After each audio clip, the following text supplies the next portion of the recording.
सदन में फिर हंगामा हुआ, सदन नहीं चलने दे रहे हैं। मैं फिर कह रहा हूं कि राहुल गांधी से बड़ा हुरमुट और उछल धक्का, हमारे यहाँ बिहार में एक शब्द है उछल धक्का, विपक्ष का प्रोपगंडा लीडर नहीं देखा, लीडर ऑफ प्रोपगंडा नहीं देखा। आप ये बताओ टेक्निकल बात, ये देश तो कानून से चलता है ना, संविधान से चलता है। हमेशा लहराते हो लाल किताब की बाबा साहब अम्बेडकर का संविधान है, उसमें आर्टिकल 94 जो संविधान का आर्टिकल 94 है वो ये कहता है कि आप स्पीकर को हटाने का नोटिस दोगे, स्पीकर के इस पर जो है डिस्कशन होगा, उस रिजोल्यूशन पर डिस्कशन होगा, है ना।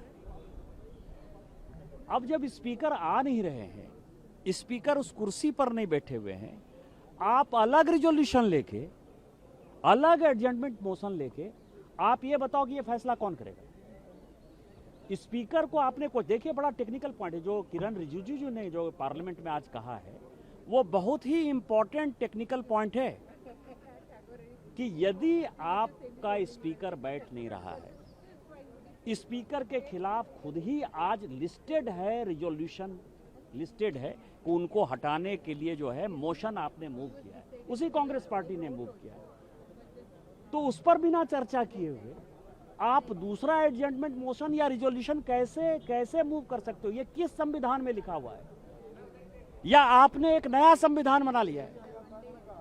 मुझे लगता है कि जिस तरह से इंस्टीट्यूशन को खत्म करने का फैसला इस हुरमुट आदमी ने या उछल धक्का आदमी ने तय कर रखा है, राहुल गांधी ने, चाहे वो राष्ट्रपति के खिलाफ हो, चाहे उपराष्ट्रपति के खिलाफ हो, चाहे वो सीएजी के खिलाफ हो, चाहे दीपक मिश्रा जो चीफ जस्टिस थे उनके खिलाफ हो, सबके खिलाफ, इलेक्शन कमीशन के खिलाफ, सीएजी के खिलाफ कुछ नहीं है, जनता तो कुछ है नहीं, सब इंस्टीट्यूशन को खत्म कर देना है, स्पीकर के इंस्टीट्यूशन के खिलाफ, पार्लियामेंट के खिलाफ, संसद के खिलाफ, और ऊपर से बेचारे स्पीकर 20 दिन से आ नहीं रहे हैं। आपने देखा कि एक आदमी के जिद के कारण, एक आदमी के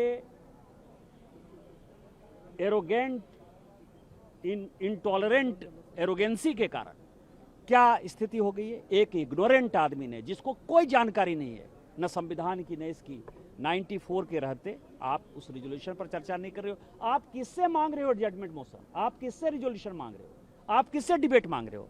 who will decide in the parliament, speaker decide करेंगे कि नहीं, स्पीकर के अलावा भी डिसाइड करेंगे। तो जब स्पीकर है ही नहीं, आज उनका लिस्टेड है, उसके बाद कांग्रेस यदि बात करती है तो किरण रिजिजू जी ने जो बात कही वो सबसे इंपॉर्टेंट है, और मुझे लगता है कि इनको देश से माफी मांगनी चाहिए। हाईजैक करने की कोशिश है सदन को, सदन कर रही है। अब 20 दिन से स्पीकर साहब ही नहीं है, सदन का कामकाज तो ठप है ना।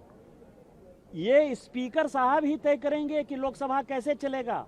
कोई पीठासीन पदाधिकारी की हैसियत नहीं, मतलब उसको कोई कानूनी ताकत ही नहीं है। एडजमेंट मोशन में लिखा है consent of the speaker. Consent of the speaker तब होगा जब स्पीकर फ्री होंगे। स्पीकर को 20 दिन से आपने जो है, आप सरकार के खिलाफ नहीं लाए हो इम्पीचमेंट मोशन, या सरकार के खिलाफ जो है अभी महाभियोग आपने नहीं लगाया है, आपने जो है स्पीकर के खिलाफ लगाया है। तो स्पीकर ही नहीं है तो ये कैसे चलेगा, सदन नहीं चलेगा, और 20 दिन से बंधक है, तो इसको आप क्या कहेंगे।